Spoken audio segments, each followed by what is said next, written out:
তিন শ্রেণীর লোক কখনো জান্নাতের মধ্যে প্রবেশ করবে না। এর মধ্যে এক শ্রেণীর লোক হলো যারা দান কইরা মানুষদেরকে কষ্ট দেয়, যারা দান কইরা মানুষদেরকে খুঁটা দেয়। ওই সমস্ত ব্যক্তিগুলা রাসূল বলেছেন জান্নাত পাবে দূরের কথা, জান্নাতের সুগন্ধ পর্যন্ত এরা পাবে না। তাইলে বলুন এই সমস্ত খুঁটা দেওয়ান না পিলার আমাদের দেশে আছে না নাই? এ বন্ধুরা আমার, বাবাজিরা, গভীর মনোযোগ। হযরত উসমান রাদিয়াল্লাহু তাআলা আনহু এমনই একজন দানশীল ব্যক্তি ছিলেন। তিনি এমন ভাবে আল্লাহর পথে সম্পদ খরচ করতেন, তিনি কখনো সম্পদের মধ্যে লোভ করতেন না। তিনি যা পাইতেন তা থেকেই আল্লাহর পথে খরচ করতেন। এই জন্য রাসূল বলেছেন ওই সমস্ত দানকারীগুলা হাসরের ময়দানে সবার উপরে থাকবে যারা 24 ঘন্টা আল্লাহর পথে খরচ করে। এই ঘোষণা দেওয়ার সঙ্গে সঙ্গে দেখা যায় একজন গরিব সাহাবী আমার নবীজির কদমে গিয়ে হাজির হইয়া বললেন, নবী গো, ইয়া রাসূলুল্লাহ, আমি একজন অসহায় গরিব মানুষ, আমাকে কিছু সাহায্য প্রদান করেন। আল্লাহু আকবার। আপনারা বলেন আমার নবীর কাছে কোনো কমতি আছে? রাসূলের কাছে কোনো জিনিসের ঘাটতি আছে? উম্মত গিয়া নবীর কাছে অ্যাপ্লিকেশন করছে, ইয়া রাসূলুল্লাহ, আমি গরিব মানুষ, চলতে কষ্ট হয়, আমারে কিছু সাহায্য দেন। আমার রাসূল ইচ্ছে করলে মুহূর্তের মধ্যে তাকে বাদশা বানায় দিতে পারতেন কিনা?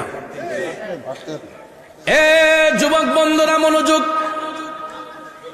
রাসূল চিন্তা করলেন আমি অবশ্যই তাকে এই মুহূর্তে দিতে পারি, কিন্তু না, আমি এখন তাকে না দিয়া আমার উসমানের কাছে পাঠাবো। আমি রাসূল আজকে দেখব গরিবদের প্রতি আমার উসমানের দরদটা কেমন। সুবহানাল্লাহ। আমার রাসূল ভাবলেন যে উসমান তো আমারে ভালোবাসে, আমার জন্য ফিদা, কিন্তু আমি আজকে দেখব উসমান গরিবদেরকে কতটুকু ভালোবাসে। ভাইয়ার আমার, আজকাল দেখবেন এই সমাজে বড় লোকরা 2 তলা 3 তলা বাড়ি বানাইলে ড্রয়িং রুমে দামি দামি সোফা যদি নষ্ট হয়ে যায়, ময়লা হয়ে যায়, এই জন্য গরিব লোকদেরকে সোফাতে বসতে দেয় না। আসেনিও? একটু আর চোখে দেখে আসেন এরকম।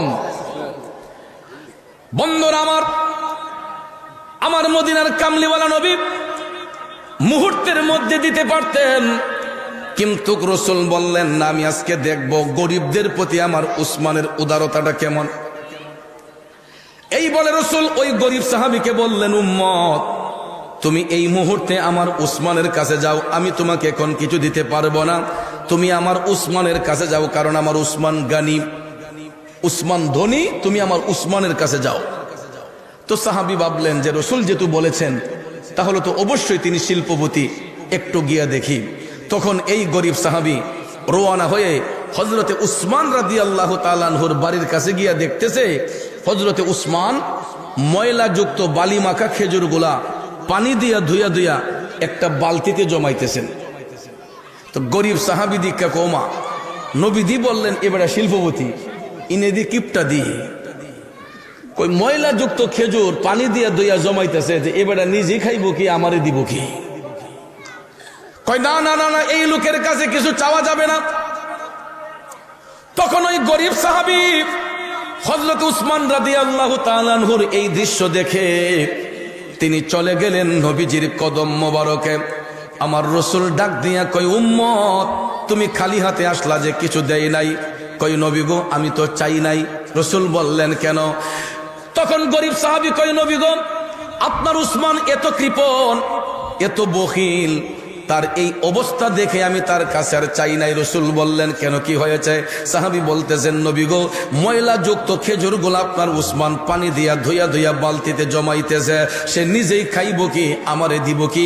এই জন্য আমি তার কাছে কিছু চাই নাই, চলে এসেছে। আমার দয়াল নবী তখন মুস্কি মুস্কি হাইসা বলতেছেন, উম্মত, তুমি তো আমার উসমান সম্পর্কে ধারণাই নাই, আমার উসমান সম্পর্কে তুমি বুঝবা কি? যাও, তুমি আবার আমার উসমানের কাছে যাও, সেখানে গেলে পাইবা। তখন সাহাবী দ্বিতীয়বার আবার রওনা হলেন হযরত উসমান রাদিয়াল্লাহু তাআলা আনহুর বাড়ির দিকে। যাইতে যাইতে যাইতে যাইতে গো সাহাবী যখন হযরত উসমান রাদিয়াল্লাহু তাআলা আনহুর বাড়িতে গেলেন, বাড়িতে ঢোকার আগেই উনি শুনতেছেন হযরত উসমান কারে যেন বকাবকি করতেছেন, খুব মিজাজ দেখাচ্ছেন। কই কিতারে আজকা দিবেটার মিজাজ গরম, কই দেখি তো ঘটনা কি। বাড়ির ভিতর ডুইকা দেখে হযরত উসমান ওনার ঘরের কর্মচারীদেরকে ইচ্ছে মতো বকাবকি করতেছেন। কারণটা কি? কারণ হলো এই কর্মচারীরা কুপির সলতা বাড়াই দিছে। কুপি চিনেন? বাচ্চারা চিনবে না, কারণ কুপির ব্যবহার তো এখন বিলুপ্ত। কুপির ব্যবহার এখন বিলুপ্ত। বাচ্চাগুলা এরা কেরাসিন তেল চিনে না, কুপি চিনবো কেমনে? আগে তো মনে করেন কুপির ব্যবহার ছিল হারিকেন বা লেমের মধ্যে, কুপির মধ্যে আসরের আগেই কেরাসিন তেল আইনা জমা করে রাখতে হইছে, সন্ধ্যার সময় এই বাতি দেওয়ান লাগছে। কথা কোন ঠিক না? এই জন্য কুপি বাচ্চারা চিনবে না, যেটাকে বাতি বলা হয়, বাতি জ্বালাইবার জন্য। এখন উসমানের ঘরের কর্মচারীরা কুপির সলতা বাড়াই দিছে। এমনকি তেল বেশি জ্বলবে না কম জ্বলবো? তখন বেশি তেল খরচ হবে, এই জন্য বাড়াইয়া দেওয়ার কারণে তিনি ওনার কর্মচারীদেরকে ধমক দিলেন যে তোমরা বাড়াইয়া দিলা কেন? বন্ধুরা আমার, এর মানে তাই নয় যে হযরত উসমান কৃপণ, কারণ ইসলাম অপচয়কারীকে পছন্দ করে না। ঠিক না ঠিক? আপনার আমার কোটি টাকা থাকতে পারে, তাই বলে আমরা এটা অপব্যবহার করব, হইতে পারে না। প্রয়োজন ব্যতি রেখে ওভার এক্সেস খরচ করা যাবে না। কথা কোন ঠিক কিনা? প্রয়োজনের বাইরে ওভার এক্সেস খরচ করা যাবে না। আমাদের দেশে দেখবেন কিছু কিছু হারাম খোর আছে, হারাম খাই আবার এইগুলা খরচ করতে দ্বিধাবোধ করে না, হারাম রাস্তায় ব্যয় করেন। আসেনি বন্ধুরা আমার, বাবাজিরা? আর হালাল সম্পদ যারা উপার্জন করে, হালাল পথে যেই সম্পদটা আসে, ওই সম্পদটা দেখবেন খরচ করতে গেলেও বড় মায়া লাগে। ঠিক না ঠিক? আপনি কষ্ট করে যখন একটা জিনিস যখন আপনি অর্জন করবেন, আপনি দেখবেন এইটা খরচ করতে গেলেও আপনার একটা দরদ হয়, মায়া হয়। আর যদি রেডিমেড পাইয়ালান, ওই যে বান্ডিলগুলা একটার পর একটা পাইয়ালান রেডিমেড, তখন দেখবেন এই বান্ডিলগুলা পাইতেও দেরি লাগে না, দিতেও দেরি লাগে না। কথা কোন ঠিক না ঠিক? বন্ধুরা আমার, এইগুলা আসে যেইভাবে, যায়ও সেইভাবে। কিন্তু হালাল পথে সম্পদ যখন আসে, হালাল কাজে যখন বের হয়, হালাল পথে সম্পদ যখন আসে, হালাল কাজে যখন ব্যয় করা হয়, তখন দেখবেন এটা আসতে গেলেও দরদ লাগে, যাইতে গেলেও একটা দরদ লাগে। ঠিক না বিটে? হযরত উসমান তো ব্যবসায়ী, তিনি তো হারাম ব্যবসা করতেন না, তিনি হালাল পথে ব্যবসা করতেন। ব্যবসার সম্পদগুলা তিনি অপচয় করা পছন্দ করতেন না। এই জন্য তিনি কর্মচারীদেরকে বলতেছেন, তোমরা সলতাটা বাড়াইয়া দিলা কেন, এটা কমাইয়া দাও। এই গরিব সাহাবী দীক্ষা কয়, দেখছো নি আলামতিটা? কয় এত বড় শিল্পপতি সামান্য একটু তেল খরচ করছে, এর লেগা কর্মচারীরে ফদাইয়া দুমা তুলছে। কয় আমি যদি এই অবস্থায় থাকতাম, আমি জীবন আমার কর্মচারী এটা করলাম নইলে। এই জন্যই তো এই লোকের কিছু নাই। বাবাজিরা আমার, বন্ধুরা আমার, হযরত উসমান রাদিয়াল্লাহু তাআলা আনহু কর্মচারীদেরকে এই শিক্ষার দ্বারা বুঝাইলেন যে অপচয়কারীকে আল্লাহ পছন্দ করে না। তখন ওই গরিব সাহাবী এই অবস্থা দেখা কই, মাগো ওই এই লোকের মেজাজ যেই গরম, এই রাগের মাথায় এখন গিয়ে আবার কিছু চাইলে আমার আবার উল্টা ধমক দিব, এই ডরে কিছু চাই নাই, আবার চলে গেছে নবীজির কদম মোবারকে। আমার রাসূল ডাক দিয়া কই, উম্মত আজকেও দি খালি ফিরে আসলা? কই নবী গো, আপনার উসমানের এত রাগ নবী গো, গরের কর্মচারীরা সামান্য কুপির সলতা বাড়াইয়া দেওয়ার কারণে এদেরকে এমন ধমক দিছে, আমি ভয়ে কিছু চাই নাই নবী গো, দৌড়াই আপনার উসমানের বাড়ি থেকে পলাই আসছে। আমার নবী মুস্কি মুস্কি হাসলেন। রাসূল বললেন, উম্মত আহ, তুমি এখন আমার উসমানকে চিনলা না। তৃতীয় দিন রাসূল আবার বললেন, উম্মত যাও তুমি আমার উসমানের কাছে যাও। গরিব সাহাবী কয়, দুইবার গিয়া এই অবস্থা দেখছি, আজগা গিয়া না কিতা দেখি। কোন নবীজি কেন বারবার তার কাছে পাঠায়? আমার রাসূল কি বুঝা পাঠাইছে না বুঝা? কিন্তু ওই লোকটাই বেবুঝের, তার মধ্যে কোনো বুঝ শক্তি নাই। তৃতীয় দিন লোকটা আবার গেল, আবার তৃতীয় দিন হযরত উসমান রাদিয়াল্লাহু তাআলা আনহুর বাড়ির কাছে যাই, এখন দেখতেছে হযরতে উসমান রোদের মধ্যে তুলা শুকাইতে দিছেন, রোদের মাঝে তুলা দিছেন শুকাইতে, জাল দিয়ে যে জাইপা রাখছেন, তো জালের ছিদ্র দিয়ে কিছু তুলা উঠতেছে, হযরত উসমান লাফাইয়া লাফাইয়া এই তুলাটিরে জমাইতেছেন। তখন এই গরিব সাহাবী দিকে কয়, সাইরা লাইছে রে, কয় ফাতলা এক তুলা ইডা উঠতেছে, এবারে ইডিও কাব্যয়া জমাইতেছে, কেমন কিপটা? হ্যাঁ, কয় ইমন কিপটা মানুষ আছে দুনিয়ায়, সামান্য ফাতলা একটা তুলা উঠতেছে, ইডেরও কাব্যয়া জমাইতেছে। তখন ভাইয়ের আমার, ওই গরিব সাহাবী কয় না না, সে নিজে চলবে কি, আমারে দিব কি, তার কাছে চাওয়া যাবে না। তৃতীয় দিন আবার চলে গেছে নবীজির কদমে। আমার নবী ডাক দিয়া কয়, উম্মত আজকেও দি খালি ফিল্লা, কয় নবী গো, আপনার উসমান এত কৃপণ নবী গো, আমি জানলে আর কখনোই যাইতাম না নবী গো। পাতলা একটা তুলা রোদের মধ্যে শুকাইতে দিছে, তুলাগুলা উঠতেছে, কাব্বায়া কাব্বায়া তুলাগুলা জমাইতেছে। এই জন্য নবী গো, আমি আপনার উসমানের কাছে কিছু চাই নাই। আমার নবী তখন তাকে বললেন, আচ্ছা বলো তো, তুমি যে 3 দিন আমার উসমানের বাড়িতে গেলাম, 3 দিনের ভিতরে একবারও কি আমার উসমানের সঙ্গে তুমি সালাম বিনিময় করছো? না ইয়া রাসূলুল্লাহ, আমি তো 3 দিনের ভিতরে একদিনও হযরত উসমানের সাথে সালাম বিনিময় করি নাই। আমার নবী ডাক দেয়া কই, উম্মত তুমি মহা অন্যায় করেছো, তুমি ভুল করেছো। তুমি আমার উসমান সম্পর্কে জানবা কি? তুমি যখন আমার উসমানের সঙ্গে সালাম বিনিময় করো নাই, তাইলে তুমি জানবা কি হে উম্মত, মুসলমানরা পরস্পর সাক্ষাৎ হলেই আগে কিন্তু সালাম বিনিময় করতে হয়, ঠিক না বিঠে? হোক সে দূরের হোক সে কাছের, হোক সে দূরের হোক সে কাছের। আমার বাড়ি হবিগঞ্জে, আপনার বাড়ি আখাউড়ায়, কিন্তু চিনা নাই জানা নাই। আপনি যখন আপনাকে সালাম দেব, আপনি যখন সালামের জবাব দেবেন, এই সালামকে কেন্দ্র করে আপনার সাথে আমার একটা সুসম্পর্ক হয়ে যেতে।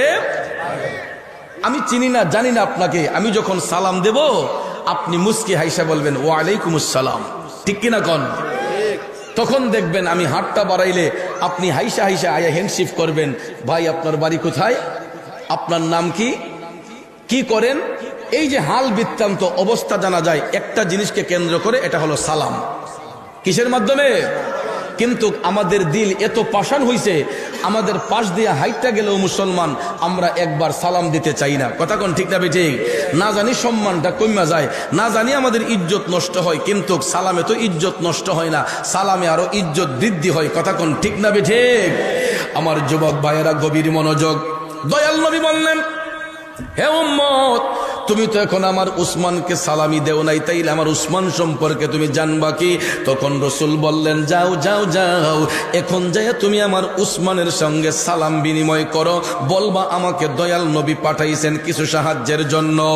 সত্যি সত্যি সত্যি পরের দিন ওই লোকটা গরিব সাহাবী হাইটা হাইটা রওনা হইয়া হযরতে উসমান রাদিয়াল্লাহু তাআলা আনহুর বাড়ির কাছে উপস্থিত হইলেন। আল্লাহু আকবার কোন। আরে নবীর প্রেমে পাগল হলে, নবীর প্রেমে পাগল হলে আল্লাহ তাআলা খুশি, নবীর দরুদ পড় দিবানিশি, নবীর দরুদ পড় দিবানিশি। খারাপ লাগতেছে ভাইয়েরা, একটু মনোযোগ মনোযোগ। হযরতে উসমান রাদিয়াল্লাহু তাআলা আনহু হুজরা শরীফ থেকে বের হলেন। এই গরিব সাহাবী হযরতে উসমান রাদিয়াল্লাহু তাআলা আনহুকে কোন সালাম দিল, হুজুর আসসালামু আলাইকুম ওয়া রাহমাতুল্লাহ। হযরতে উসমান সালামের জবাব দিয়ে বললেন, ভাই আমি ইতিপূর্বে 3 দিন দেখেছি আপনি আমার বাড়িতে আসছেন, কিন্তু আমি যখন আপনাকে খুঁজতে যাই গিয়ে দেখি আপনি আমার বাড়ির সীমানাতে নেই। এবার যেহেতু আপনাকে পেয়ে গেলাম, বলুন আমি আপনার কি সেবা করতে পারি? এখন এই গরিব সাহাবী মনে মনে ভাবতাছে, কিরে লোকটা দিয়ে আসলে উদার, আমি তো আগে ভুল করেছি। তখন কয়, আমাকে রাসূলুল্লাহ পাঠাইছেন, আমি একজন গরিব মানুষ, আমাকে একটু সাহায্য দেন। সুবহানাল্লাহ কোন। হযরতে উসমান যখন শুনলেন নবীজি তাকে পাঠাইছেন, তিনি টপ টপ করে চোখের পানি ছেড়ে কান্না শুরু করে দিলেন। আহারে, দয়াল নবীর কাছে তো ভান্ডারের অভাব নাই, নবী লোকটারে আমার কাছে পাঠাইলেন। আমার রসুল আমি উসমানকে এত মোহব্বত করেন, এত ভালোবাসেন, দয়াল নবী আমি অধম উসমানের কাছে লোকটারে পাঠাইলেন, নবীজি যারে পাঠাইলেন এখন তারে আমি কেমনে খুশি করব, কেমনে খুশি করব। তিনি ভাবতেছেন, ভাবতে ভাবতে ভাবতে হঠাৎ করে চোখটা খোলার সঙ্গে সঙ্গে তিনি দেখতেছেন অনেক দূরে একটা সরু রেখার মতো দেখা যায়, কিসের যেন একটা কাফেলা সামনের দিকে এগুচ্ছে। অনেকক্ষণ দৃষ্টিপাত করে হযরত উসমান দেখলেন বিশাল বড় একটা উটের কাফেলা, অনেক বড় একটা উটের কাফেলা তিনি দৃষ্টিগোচর করে দেখলেন যে সবগুলা উট উনার নিজেরই। এই উটগুলা হযরতে উসমান পাঠাইছিলেন সিরিয়াতে ব্যবসা করার জন্য, বাণিজ্যের জন্য পাঠিয়েছিলেন। এই উটগুলা বাণিজ্য শেষ করে পিঠের মধ্যে মালামাল নিয়ে এরা আবার উসমান রাদিয়াল্লাহু তাআলা আনহু বাড়ির দিকে আসতেছে। উসমান যখন দেখতে পাইলেন যে উনারই উটগুলা, তখন তিনি ক্লিয়ারেন্সের জন্য ওই ভদ্রলোক সাহাবীকে বললেন যে ভাই দেখেন তো, ওই যে একটা কাফেলা আসতেছে, এটা কি আপনি দেখতেছেন? তখন এই গরিব সাহাবী তাকাইয়া কয়, হুজুর এটা তো বিশাল বড় একটা উটের কাফেলা, অনেক বড় উটের কাফেলা। হযরত উসমান বললেন, এই সবগুলা উট আমার। সাহাবী মনে মনে কয়, তাইনের উঠিব, যে বেটা খেজুর টুহায় আর ইও টুকায়, তাইনের বলে অতলা উঠি যাব গা, টুক তুলা টুকায়। বিশ্বাস করতে পারে নাই। হযরত উসমান বললেন, ভাই একটা কাজ করেন, আপনি এখন হাইটা চলে যান ওই কাফেলার কাছে গিয়া, যেই উটটা সবচেয়ে বেশি বড়, আপনার যেটা পছন্দ হয়, প্রত্যেকটা উটের পিঠে মালামাল আছে, যেই উটটা আপনার পছন্দ হয় সেনাপতিরে বলবেন এটা যেন আপনাকে দিয়ে দেয়। আরো জোরে কন্যা সুবহানাল্লাহ। গরিব সাহাবী কোনোভাবেই বিশ্বাস করতে পারে না যে ময়লাযুক্ত খেজুর যেই ব্যক্তি পানি দিয়া ধোয়ে, লেমের সলতা বাড়াইয়া দেওয়ার কারণে যেই ব্যক্তি কর্মচারীদেরকে ধমক দেয়, তুলা উড়ে যাচ্ছে যেই ব্যক্তি কাব্যয়া জমায়, ওই লোকটা চিন্তা করতেছে যে উনি কেমনে এত বড় দানশীল হয়, আমার তো বুঝে আসে না। দাঁড়াই রইছে। হযরত উসমান বুঝলেন যে লোকটার মনে হয় আস্থা জাগে নাই। তখন তিনি একটা কাগজের মধ্যে লিখিত দিলেন, ওই সেনাপতি বরাবর সালাম দিয়া একটা লেখা লিখলেন যে আমি একজন ভদ্রলোক পাঠাচ্ছি, উনি কাফেলার যেই উটটা পছন্দ করে এটা যেন ওনাকে প্রদান করা হয়। এই বলে হযরত উসমান সাইন দিলেন, দিয়া কাগজটা গরিব সাহাবীর হাতে দিয়া বললেন, নেন, আপনি এই কাগজটা নিয়ে কাফেলার যেই সেনাপতি উনার কাছে দিবেন, দিলেই আপনার উট দিব। তখন কাগজটা হাতে পাইয়া কয়, যাক দেখবাগে না দেখ, কাগজ তো একটা আছে, যদি নাও দেয় নবীজির কাছে তো বিচারটা দেন যাব, ঠিক না? ঠিক, যদি নাও দেয় নবীর কাছে তো গিয়া বিচারটা দেওয়া যাবো। ওখানে একটা বাই লইছে, যেহেতু দলিল দেমানা তো আছে। তখন ওই কাগজ নিয়ে গরিব সাহাবী সত্যি সত্যি সত্যি রওনা হয়ে গেলেন। যাইতে যাইতে যাইতে উটের কাফেলার কাছে চলে গেছে, গিয়া সেনাপতির ডাক দিলেন। সেনাপতি বের হলেন, কয় কাগজটা একটু পড়েন।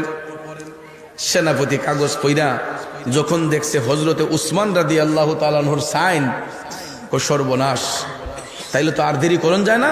ডাক দিয়া কয়, হুজুর আপনি দেখেন কোনটা আপনার পছন্দ হয়।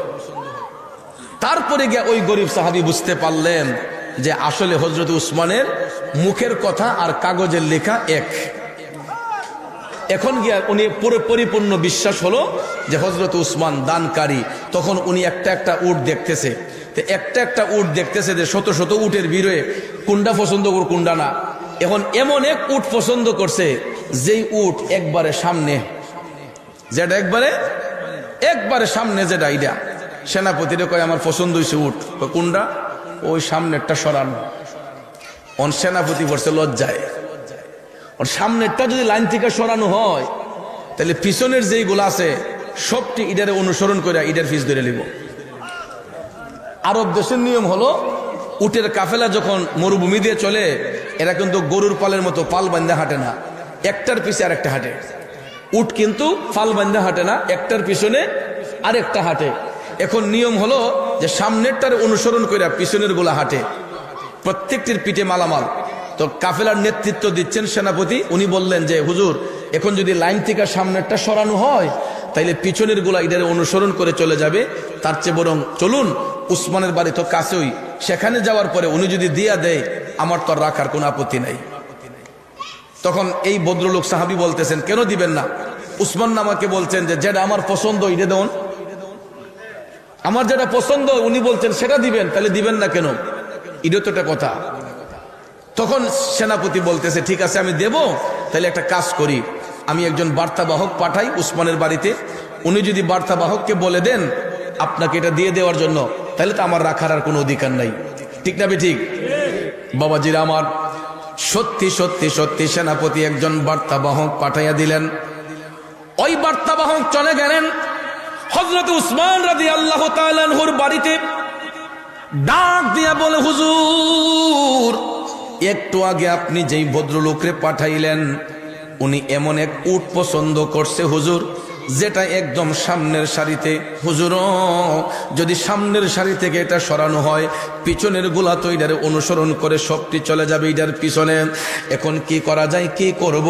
হযরত উসমান টপ টপ করে চোখের পানি ছাইরা কেঁদে কেঁদে বলতেছেন, বার্তাবাহক, দেরি করতেছো কেন? তাড়াতাড়ি যাও, সেনাপতিরে যাইয়া বলো, ভদ্রলোক যদি সামনের উটটা পছন্দ করে থাকে আর এটা লাইন থেকে সরাইলে বাকিগুলা যদি এটার পিছনে চলে যায়, তাইলে সেনাপতিরে যাইয়া বলো, আমার আল্লাহ একটা উটের মালিকানা আর আমি উসমানের কাছে রাখে নাই। যাও যাও যাও, তাড়াতাড়ি সেনাপতিরে যাইয়া বলো, সবগুলা উট যেন ওই ভদ্রলোকরে প্রদান করা হয়, একটা উটও যাতে আমার বাড়িতে আর না আসে। যাইয়া বলো, আল্লাহ তাআলা সবগুলা উটের জিম্মাদারি দান করছে ওই গরিব ভদ্রলোককে। জোরে জোরে কন্যা সুবহানাল্লাহ। তুমি রাখো কি বামারো এই দয়া করো, থাকিতে যেন তোমায় না ভুলি। বন্ধু, আমরা কোরআন শরীফ দেখি ঠিক, কিন্তু মানি ঠিক, কিন্তু বাস্তবতায় নাই। হযরত উসমান কোরআন শরীফ বাস্তবে পড়ছেন, দেখছেন বিদায়। তিনি একজন কোরআনের হাফেজ ছিলেন বিদায় আল্লাহর কোরআনের আয়াত তিনি ফলো করেছেন। আল্লাহ তো বলেছেন, আল্লাহ চাইলে ধনীরে বাদশা বানায়, বাদশারে ধনী, ফকিরে বাদশা বানায়, বাদশারে ফকির বানায়। এই জন্য হযরত উসমান চিন্তা করলেন, এখন হয়তো লোকটা গরিব, কিন্তু এই সম্পদ নিলে হয়তো আল্লাহ তারে ধনী বানাইয়া দিতে পারে, ঠিক না বিঠে? এই জন্য ভাইয়ার আমার, বন্ধুরা আমার, হযরত উসমান সবগুলা উট ওই ভদ্রলোকরে দান করে দিলেন। তাইলে চিন্তা করেন হযরত উসমান কেমন দানশীল ছিলেন। এটার দ্বারা প্রমাণ হলো, নবীর উম্মত যারা হয়, যারা মুমিন হয়, মুত্তাকি হয়, এরা দুনিয়ার টাকা সম্পদ পয়সাকে তারা তুচ্ছ মনে করে, আল্লাহ নবীর ভালোবাসাকে তারা শ্রেষ্ঠ মনে করে, কারণ তারা দুনিয়ার জন্য পাগল ছিলেন না। আমরা কিন্তু দুনিয়ার জন্য পাগল, ঠিক না বিঠি? এই জন্য কবি বলেছেন, নারী বাড়ি গাড়ি নিয়ে দুনিয়া পাগল, যশ খ্যাতির বাড়াবাড়ি চলছে অনর্গল।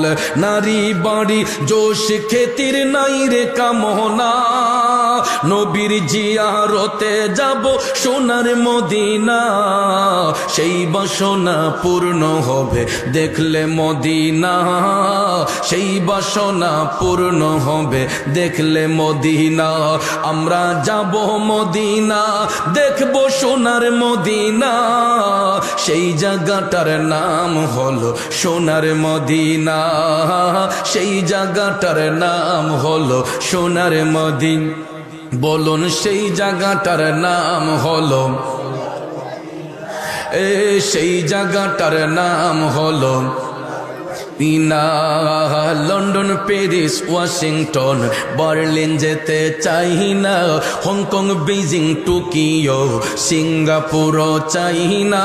মন আমার যেতে চাই, মন সহবার যেতে চাই, এই দুনিয়ার একটি জায়গায়, সেই জায়গাটার নাম হলো, আরো জোরে, সেই জায়গাটার নাম হলো। বাইরে সিঙ্গাপুরে যায় অনেকে বেমারি হলে, ভালো সেবা আর ভালো ঔষধ মিলে, খাকে শেফা পাওয়া যায় নবীর দরবারে, ঠিক কিনা? সর্বরোগের চিকিৎসা হয় নবীর দরবারে, রোগের শেফা পেতে চলো সোনার মদিনা, রোগের শেফা পেতে চলো সোনার মদিনা। আমরা যাব মদিনা, দেখব সোনার মদিনা, সেই জায়গাটার নাম হলো সোনার মদিনা। কথা বলেন ঠিক কিনা? বন্ধুরা আমার, বাবাজিরা, গভীর মনোযোগ, মনোযোগ। হযরত উসমান কেমন নবীর গোলাম ছিলেন। আমার নবীর গোলামি করার কারণে একটা উটের ঘোষণা দিয়া সবগুলা উট ওই ভদ্রলোকের দান করে দিলেন। তাইলে চিন্তা করেন তিনি কেমন দানশীল ব্যক্তি ছিলেন। অথচ আমাদের দেশে দেখবেন কিছু কিছু সরকারি অনুদান যদিও আসে, এক দুইটা কম্বল বিতরণ কইরা এই যে শীত সিজন আইছে দেখবেন গরিব মানুষটির লাইন ধরে হারা কইরা 1-2 লাখ কম্বল দিয়া আরো 2-3 জনের ছবি তুললা ফেসবুকও দিয়া কয় মানবতার ফেরিওয়ালা অমুক ভাই। ঠিক না বে ঠিক? এই যে সামনে রমজান আসতেছে দেখবেন ঈদের আগে কিছু কাপড় দিয়া কম রেটের কাপড়, পাতলা পাতলা কাপড় যেগুলা পরলে গায়ে দেখা যায়, এখন গরিব মানুষই কাপড় পরে না, এরাও আমাদের চাইতে ভালো কাপড় পরে। ঠিক কিনা কোন? এদেরকে আবার দেখেন নাম দিয়ে দিছে, বাজারে গিয়া কয় অমুক অমুক ভাই আমারে 500 পিস জাকাতের কাপড় দিয়েন। আচ্ছা ভদ্রলোক আপনি বলেন তো জাকাতের কোনো কাপড় আছে? থাকতে পারে? গরিব বলে কি ওই মানুষটা এতই নিকৃষ্ট হয়ে গেল তাকে দেওয়ার জন্য একটা কাপড়ের নাম দিয়ে দিছি জাকাতের কাপড়, অথচ জাকাত হলো গরিবদের প্রাপ্য অধিকার। কথা কোন ঠিক না ঠিক? আপনি নাম দিবেন কেন কাপড়ের নাম? জাকাতের সম্পদ আপনি গরিবদেরকে নীরবে নিস্তব্ধে তার বাড়িতে নিয়ে পৌঁছায় দিবেন। আমাদের দেশে আনুষ্ঠানিক কইরা দেখবেন কিছু কিছু মানুষ এই কম রেটের কাপড়গুলা আবার গিয়া নাম দিছে জাকাতের কাপড়। এই মিয়া জাকাতের কোনো কাপড় নাই। কাপড়ের কোয়ালিটি থাকতে পারে low rate, medium rate, high rate. কথা কোন ঠিক না? আমরা নাম দেব কেন জাকাতের কাপড়? জাকাতের কোনো নির্দিষ্ট কাপড় থাকে না। তারপরে দেখবেন এই লো রেটের কাপড়গুলো আইনা গরিব মানুষটির লাইন ধরে দাঁড় করাইয়া দেখবেন কয়েকটা কাপড় দিয়া উনি মানবতার ফেরিওয়ালা হয়ে গেছে। অথচ কইয়ের তেল দেয়া কই বাঁচতেছে, কইয়ের তেল দেয়া কই ভাসতেছে, উনি মানবতার ফেরিওয়ালা হয়ে গেছে। আছে না এরকম কিছু? আমার যুবক বন্ধুরা, মানবতার ফেরিওয়ালা যদি বলতে হয় হযরতে উসমান রাদিয়াল্লাহু তাআলা আনহুকে বলা যায়। মানবতার ফেরিওয়ালা যদি বলতে হয় হযরতে উসমান রাদিয়াল্লাহু তাআলা আনহু ছিলেন মানবতার ফেরিওয়ালা। এটা কেমনে দেখেন? এখনো দেখতে পাইবেন যদি মদিনা শরীফ যান। মদিনা শরীফ থেকে 5 কিলোমিটার দূরে একটা কূপের নাম হচ্ছে বীরে উসমান। একটা জায়গার নাম, এখানে একটা পানির কূপ আছে, এটার নাম বীরে উসমান। কষ্ট হইতেছে? মদিনা শরীফ থেকে 5 কিলোমিটার দূরে। যদি কেউ মদিনা শরীফ যান আপনাদেরকে বলবো মদিনা শরীফ থেকে মাত্র 5 কিলোমিটার দূরে এই পানির কূপটার নাম হচ্ছে বীরে উসমান। তবে ইসলামের প্রথম যুগে এটা মুসলমানদের জিম্মায় ছিল না, এটা একটা ইহুদির জিম্মায় ছিল। কার জিম্মায়? তো ইহুদিরা কিন্তু সব সময় মুসলমানদের শত্রু, এটা জানেন?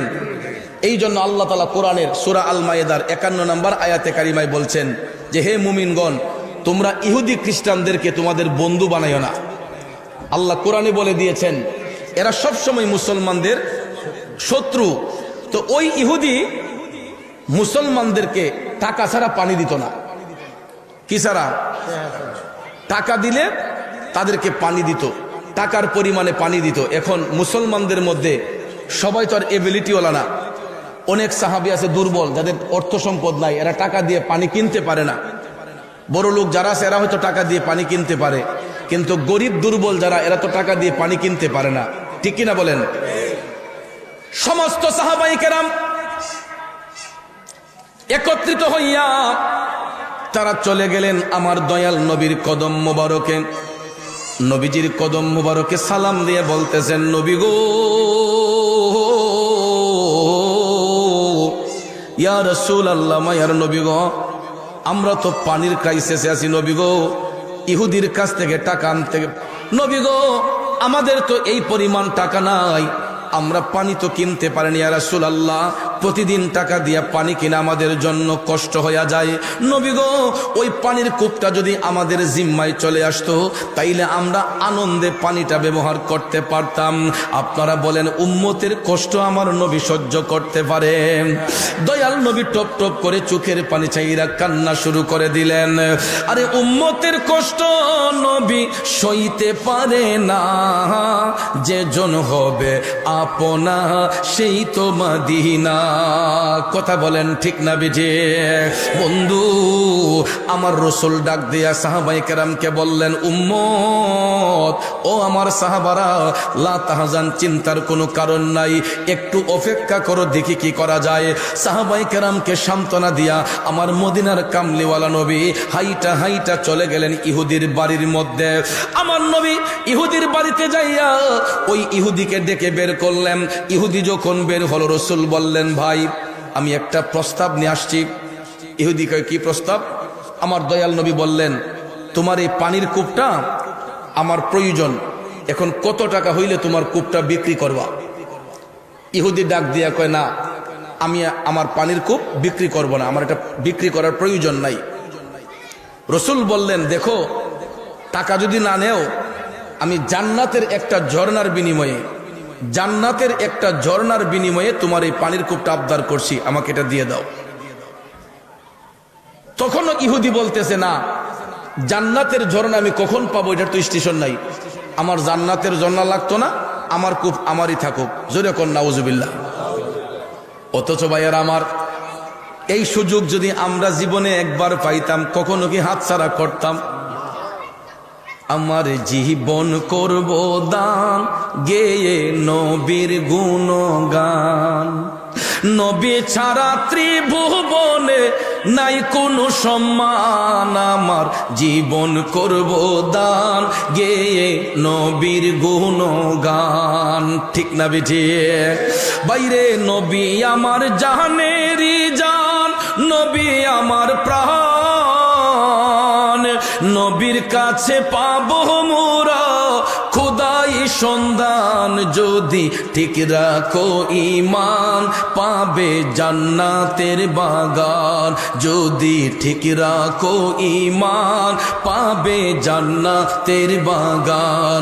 আমার জীবন করব দান, গেয়ে নবীর গুণগান। ঠিক কিনা বলুন? নবীর জন্য জীবন দিতে চাই কি চাই না? কারা কারা চাই দুইটা হাত উঁচু করে দেখাই। নারে তাকবীর, নারে রিসালাত, সুন্নি মহাসম্মেলন। আখাউড়ার যুবক বন্ধুরা, আমার মুরব্বী বাবাজিরা, ইহুদি ডাক দিয়া কয়, জান্নাতের ঝর্ণা কখন পাবো, এটার কোন স্টেশন নাই, আমার জান্নাতের ঝর্ণা লাগবে না, আমার যেই ঝর্ণা আছে এটাই আমারই থাক, আমি আপনাকে দেব না। আচ্ছা চিন্তা করেন, আমার রসুল যদি মুহূর্তের মধ্যে ইচ্ছে করতেন, এই পানির কূপটা ধূলিসাৎ করে দিতে পারতেন কিনা? দয়াল নবী চাইলে মুহূর্তের মধ্যে এই পানির কূপ ধূলিসাৎ হতো কিনা? কিন্তু এখানেও রসুল উম্মতকে একটা শিক্ষা দিয়েছেন যে কারো জিনিস যদি কারো জিম্মায় থাকে, এটা জোরপূর্বক আনতে নাই। জোর করে কি আনতে নাই? কারণ মনে করেন এটা আমার, এই বাইসাবে যদি এটা টান্দা আমার কাছ থেকে জোরে বলি করে নেগা, আমার অন্তরে কষ্ট হইতো না? রসুল বলেছেন, না, কষ্ট দেওয়া যাবে না। হোক সে বিধর্মী, হোক সে যেই কেউ, এটা যদি তার জিম্মায়, এটা তার কাছ থেকে নিতে গেলে উদারতা দেখাইয়া নমনীয়তার সহিত তাকে আন্তরিকতা দিয়ে নিতে হবে। কথা কোন ঠিক না ঠিক?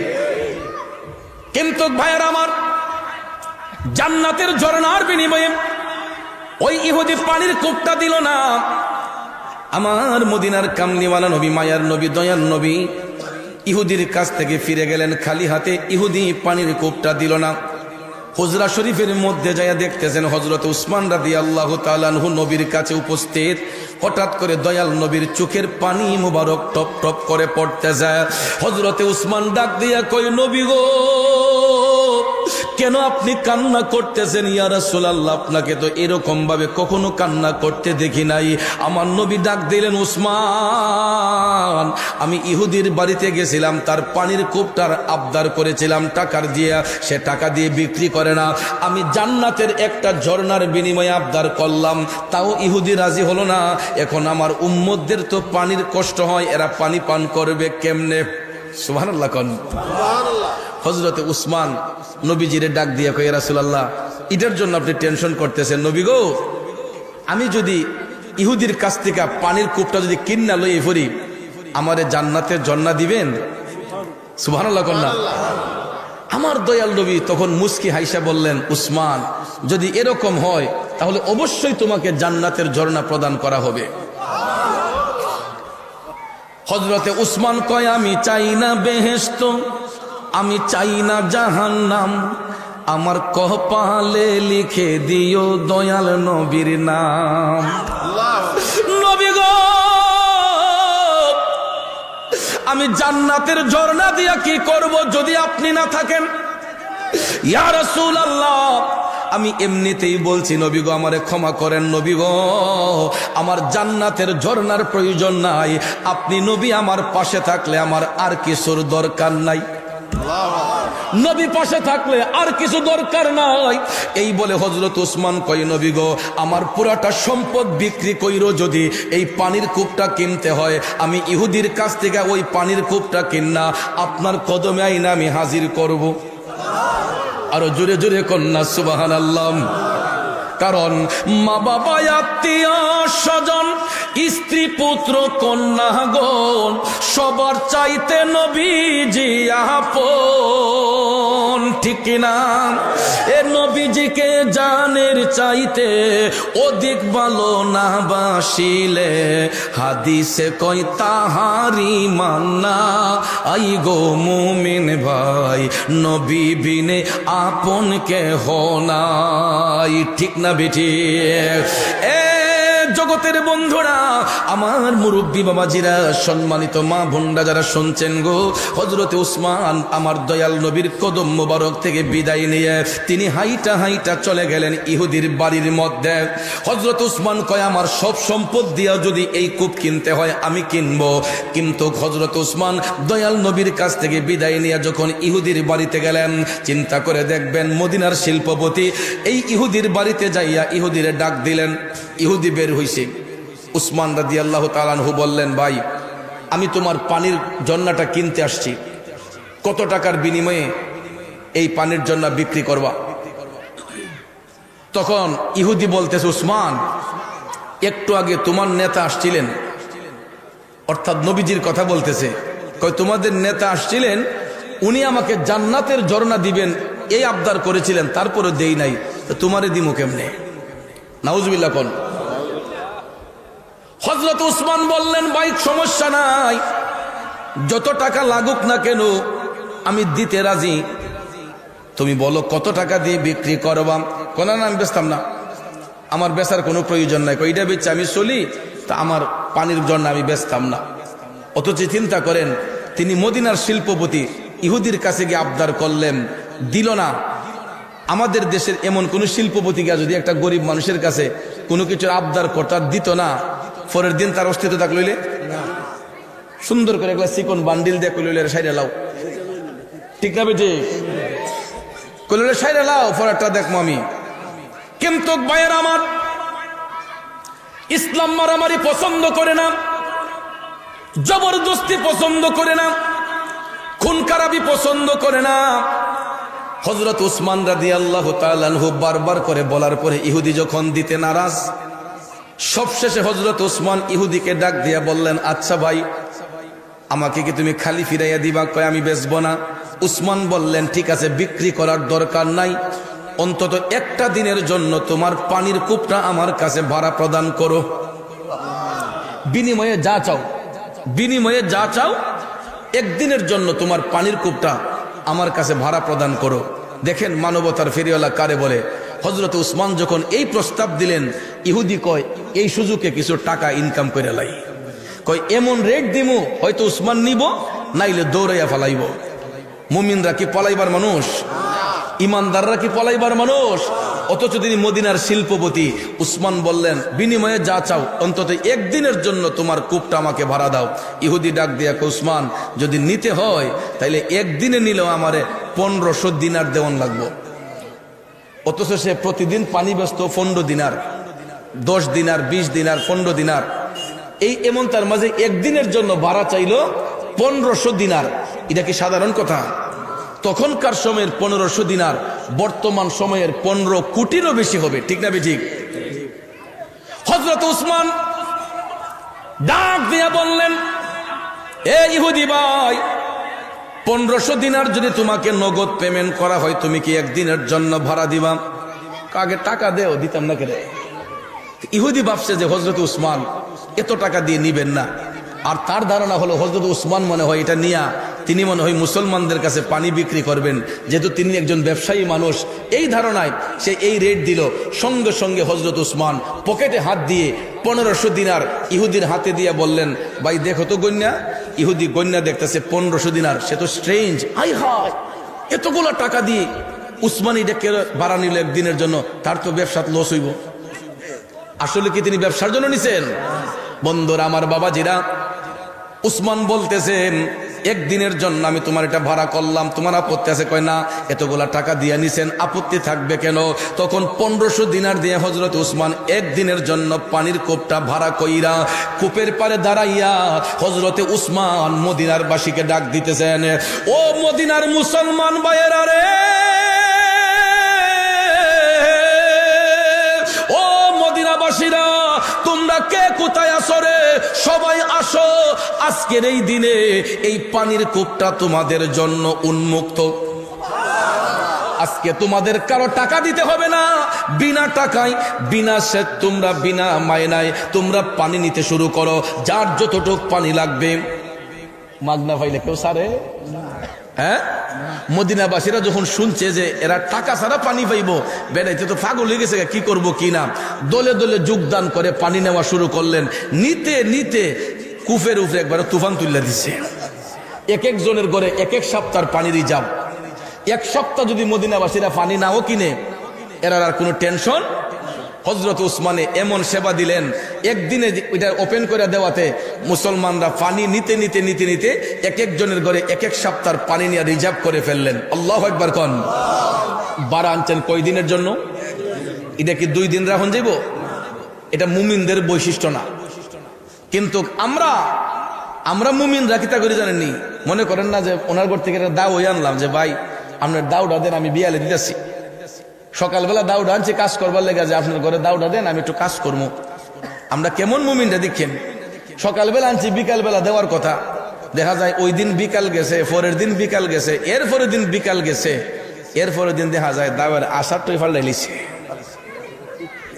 না মিশা কইলাম? ভদ্রলোক যখন দাও 3 দিন পরে চাইছে, ও কই জানে রাখছিলাম পাইতাছি না দি, অথচ দেখা যায় দাওয়ার আসার ফাল্টাই লিছে। এমন ইমানদার আমরা, কথা কোন ঠিক না বেটি? কিন্তু ভাইয়ার আমার, সাহাবায়ে কেরাম যারা মুমিন মুত্তাকি, তাদের জবান এবং দিল এক। একদিনের জন্য ভাড়া নিয়েছেন, এটা ইচ্ছে থাকা সত্ত্বেও 2 দিন রাখা যাবে না।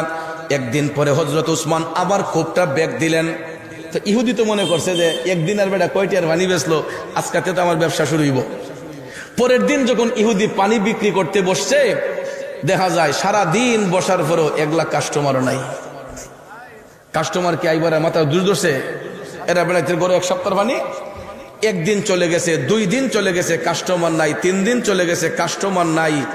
মনে মনে ইহুদি কয়, উসমানে কিতা করলো রে, কি দরবার লাগাইলাম। এখন 60 দিন পরে তার ব্যবসা যখন একবারে সিরিয়াস মন্দা, আহ যদি আরেকটা দিনের লেগে বাড়া নিত উসমানে, কি না খুশি হইতাম। এখন ওই দিকে মদিনাবাসীরা আবার 1 সপ্তাহ যখন কাছাই গেছে, পানি যখন ক্রাইসিস, এরা আবার উসমান রাদিয়াল্লাহু তাআলা আনহুর কাছে গিয়া অভিযোগ দিছে, যে উসমান হুজুর আমাদের তো পানি শেষ। উসমান বললেন, নো টেনশন, আমি যতদিন বেঁচে থাকবো আমার মুসলমান ভাইদেরকে পানির কষ্ট করতে দেব না। মানবতার ফেরিওয়ালা কারে কয়। আবার দেখেন হযরত উসমান 2য় সপ্তাহে আবার ইহুদির বাড়ির দিকে রওনা হইলেন। অন্য দিনকে ডাহন লাগতো, ওই দিন দেখা যায় উসমানের দিক কই ইহুদি গোড় থেকে দৌড়া বাড়িছে। আপনি আইছেন? তিনি বলেন আইসি তো। কিতা পানি নিবেন নাকি বাড়া? কূপ কি বাড়া লাগবো নি? অন্যদিন উসমানকে প্রস্তাব দিতেন, দেখেন 1 সপ্তাহের ব্যবধানে তে বলতেছে আজটা কি বাড়া নিবেন? উসমান বললেন আসলাম তো নিবার লেগিয়া। কয় দিনের লেগিয়া? কয় 1 দিনের লেগে দেন। কত? ইহুদি কয় আগে যা দিতেন তাও দিলেন, আরো 1500 দিনার। সুবহানাল্লাহ কোন। এরকম ভাবে 3 সপ্তাহে 3 দিন, 3 সপ্তাহে 3 দিন 1500 দিনার করে হযরত উসমান পানির কূপটা ভাড়া কইরা এই পানির কূপটা মুসলমানদের জন্য ওপেন করলেন। 4র্থ সপ্তাহে আবার যখন মুসলমানরা পানির ক্রাইসিসে, উসমান গেলেন ভাড়া আনার জন্য। ইহুদি কয় উসমান আমি আর ভাড়া দিতাম না। কয় কে রে? কয় আমি চাইতেছি আমার কূপটা একবারে বেচে লাইতাম। আরো জোরে কর না সুবহানাল্লাহ। ইন্নাল্লাহা মা'আস সাবিরিন।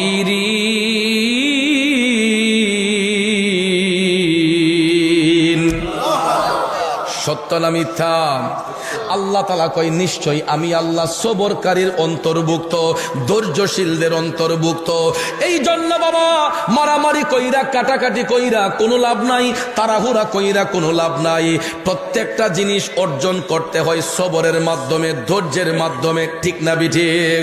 ধৈর্যের সাথে কাজ করলে অসাধ্যরে সাধন করা যায়। যেই ইহুদি জান্নাতের ঝর্ণার বিনিময়ে রসুলকে কূপটা দেয় নাই, হযরত উসমান টাকার সম্পদের লোভ দেখাইলেন, তখনও বিক্রি করবে বলে না। মাত্র 3 সপ্তাহে 3 দিন ভাড়া করলেন, চতুর্থ সপ্তাহে দেখা যায় তার ব্যবসা একদম গোড়া হয়ে গেছে। কয় উসমান আমি একেবারে বিক্রি করে দেব। উসমান তো চাইতেছেন পুরা সম্পদ দিয়া কিনবেন। ইহুদি বলল যে না, আমি যদি একবারে কিনতে হয়, আমি যদি একবারে বিক্রি করব, কিছু টাকা বেশি দিতে হবে। উসমান বললেন কত?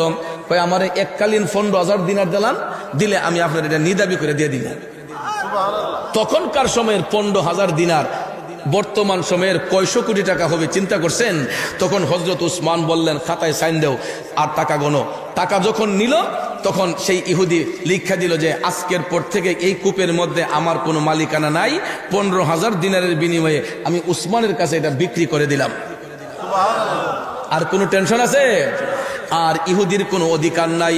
এই জন্য এটার নাম হয়েছে বীরে উসমান। বন্ধুরা আমার, বাবাজিরা আমার, হযরত উসমান নিজের টাকা দিয়ে কিনা তিনি হাইটা হাইটা দয়াল নবীর কাছে গেলেন। দয়াল নবী আপনার দরবারে আমি গোলাম হাজির হইয়াছি। দয়াল নবী আপনার দরবারে আমি গোলাম হাজির হই।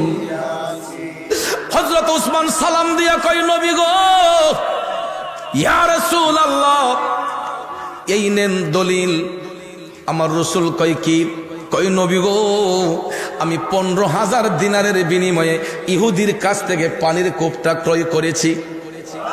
ইয়া রাসূলুল্লাহ, এই তার ডকুমেন্ট, এই তার প্রমাণ। আমার দয়াল নবী মুস্কি মুস্কি হাইসা বলতেছেন, উসমান অবশ্যই আল্লাহ তোমার জান্নাতের নহর প্রদান করবে। উসমান বলতেছেন, নবী গো আমার জান্নাতের নহর দরকার নাই, আপনি নবীর দয়ার নজর যদি আমার উপর থাকে আমি নহর দিয়া কি করব, ঝর্ণা দিয়া কি করব? ইয়া রাসূলুল্লাহ, আমি এখন আরেকটা কাজ করতে চাই নবী গো। যদি আমি আমার টাকা দিয়া কিনছি, আমি চাই না নবী গো এটার মধ্যে আমার কোনো মালিকানা থাকুক। ইয়া রাসূলুল্লাহ, আমার মুসলমান ভাইরা কোনোদিন কষ্ট পাইতে পারে, এই জন্য আমি চাই না এই কূপের মালিকানাটা আমার জিম্মায় থাকুক। আমি আমার সমস্ত মুসলমান ভাইদের নামে এই পানির কূপটা ওয়াকফ করে দিয়া দিলাম। সুবহানাল্লাহ। এ বন্ধু, মানবতার ফেরিওয়ালা কারে কয় আবার দেখো রে, নিজের টাকা দিয়া এতগুলা টাকা দিয়া পানির কূপটা কেনার পরেও হযরত উসমান এটার প্রতি কোনো লোভ নাই, এটার প্রতি কোনো লালসা নাই। তিনি বললেন, নবী গো আমি আমার টাকা দিয়া কিনলেও আমি চাই আমার সমস্ত মুসলমান ভাইদের নামে এটা ওয়াকফ করে দেব। এই জন্য তিনি নিদাবি করে সমস্ত মুসলমানদের নামে এই পানির কূপটা তিনি ওয়াকফ করে দিলেন। বলুন এই রকম উদার মনের লোক কয়জন পৃথিবীতে দেখাতে পারবেন? বন্ধুরা আমার, হযরত উসমান রাদিয়াল্লাহু তাআলা আনহু এই রকম বড় মনের অধিকারী ছিলেন। আর আমরা কি করি? যাও দান করতে যাই, যত সিরাফারা টাকা লিয়েছে না, দেখবেন শুক্রবারে গিয়ে যখন মসজিদে বই তখন ফারা টাকা দিত দোকানদারও নেয় না, ব্যাংকেও নেয় না। ওহন ইডে চলবো কেমনে? কয় যাক টেনশন নাই, আই ফোর্সে ফারাতে এখন চালানি তো লাগবো, কয় জায়গা আছে। এরপরে শুক্রবার যখন দান বাক্সটি যায়, বাইসাব দানকারী আগে গিয়ে বইতে হ্যাঁ, এরপরে দেখবেন সাইডে মন্দা চাই ওই সিরাটা খেলা টুস কইরা বিসমিল্লাহির রহমানির রহিম। ঠিক না বে ঠিক?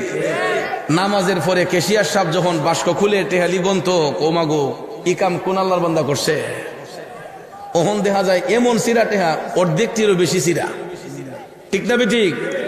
এরপরে ইডি না লাগে কোনো কাজও, পরে বাধ্য হইয়া মসজিদ কমিটি করে যা কি করবো ফেহের তলে আন দিলাম, পরে ফেকের তলে গাইরা রাখে নাহলে পানিতে বাসায় দিয়ে দেয়। তখন ঠিক না বে ঠিক? এই জন্য ভাইয়ের আমার, আল্লাহর পথে দান করতে গিয়া যারা কৃপণতা করে, এরা সিরা ফারা নিয়ত যারা দান করব, এরার ভবিষ্যৎটা সিরা ফারা হইব। ঠিক না বেটে? তাইলে দান করতে হবে উদার মনে। বন্ধুরে, আল্লাহর পথে খরচ করলে বিপদ দূর হয়। কি দূর হয়?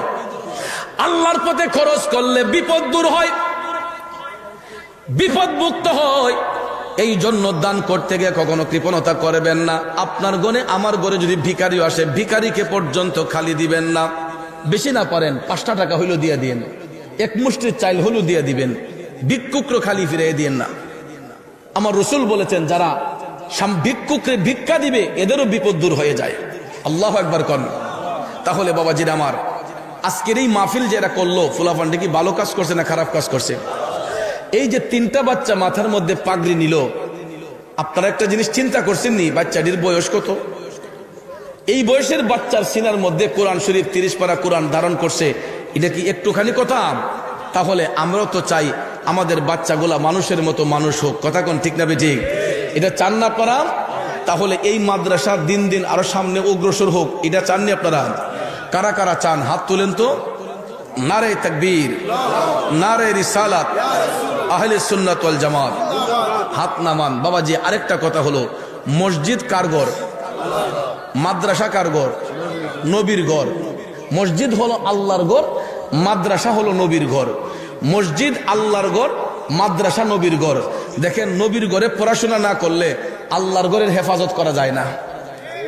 মাদ্রাসায় যদি না পড়ি আমি ইমামতি করবো কেমনে, নামাজ কালাম করবো কেমনে, আল্লাহরে সিজদা করবো কেমনে? তাইলে তো আগে মসজিদও দরকার, মাদ্রাসাও দরকার, ঠিক না ঠিক? তাহলে আমি যখন আইসে বসছি মাদ্রাসার রুমে, একজন ভদ্রলোক আমারে গিয়া খুব আপসেট হইয়া বলতেছে, হুজুর আমরা তো কটা মানুষ আছি পাড়ার মধ্যে, কয় তারাগণ সহ আশেপাশের এলাকার মানুষ তো স্থানীয়, আর এটা তো শহরতলি কলেজ পাড়া, কয় এখানে বিভিন্ন এলাকা থেকে লোকজন আইসা জায়গা কিনে বসত বিটা করছে। কারণ শহর তো শহরেই, শহরের মধ্যে কিন্তু এক গ্রামের লোক থাকে না, বিভিন্ন এলাকার লোকজন আইসা এখানে বসতি করে। এই জন্য ভাইয়ার আমার বলতেছেন যে হুজুর আমরা মসজিদে তো টিনের মসজিদ নাম দিছে। এলাকার মানুষ নাকি কয় যে হুজুর এটা টিনের মসজিদ কইলে সকলই চিনে, কই এইটার থেকে আমরা কেমনে বাঁচতাম, আজকে একটু চেষ্টা করবেন হুজুর। আমরা কি সারা জীবন কি টিনের লই থাকতাম, না আল্লাহর ঘরটার মাঝে কিছু ইট মিট লাগতো? তো এই জন্য ভাইয়ার আমার, আল্লাহর ঘর আল্লাহ হেফাজত করবে, ঠিক না ঠিক? বান্দারাও আমরা হচ্ছে উসিলা মাত্র। তো মুরব্বীর একটা কথা বলে যে যার বংশে করছে দান সেই জানে দানের বিধান। যারা বংশপুরীরা দান করে অভ্যাস, দানের উৎসাহ এদের মধ্যে আছে। আজকে আমরা নিজে থাকার জন্য বড় বড় দালান কোটা বানাইছি, 4 তলা 5 তলা বানাইছি, 2 তলা বানাইছি, কিন্তু আমরা মসজিদটা যদি টিনের মসজিদ রাখি, তাহলে এই যে 4 তলা 5 তলা বাড়ি একজনে বানাইছেন, এটা বানানোর কোনো অর্থ নাই।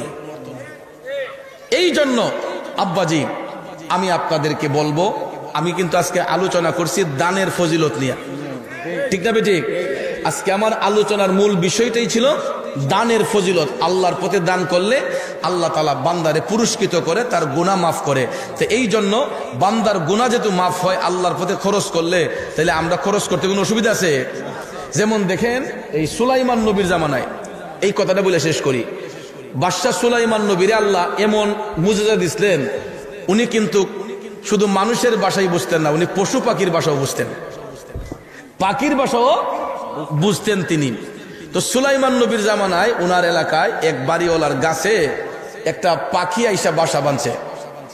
তো পাখি বাসা বাঁধা যখন ডিম দিছে, বাচ্চা দিব, তখন দেখা যায় বাড়িওয়ালা গাছের মালিকানা দাবি কইরা প্রতিদিন তার বাসার থেকে ডিম ডেনে খাইয়া দেয়। পাখির মনে কষ্ট না, যে ডিম দেয় বাচ্চা দিব, দেখা যায় বাড়িওয়ালা ডিম খাইলায়। পরে ফাঁকি উইরা গেছে সুলাইমান নবীর কাছে, গিয়া কয় বাদশাহ সুলাইমান, আমি খুব ব্যথা নিয়ে আপনার কাছে আসছি। তিনি বললেন, কেন পাখি কি হয়েছে? কয় আপনার এলাকায় এই ভদ্রলোক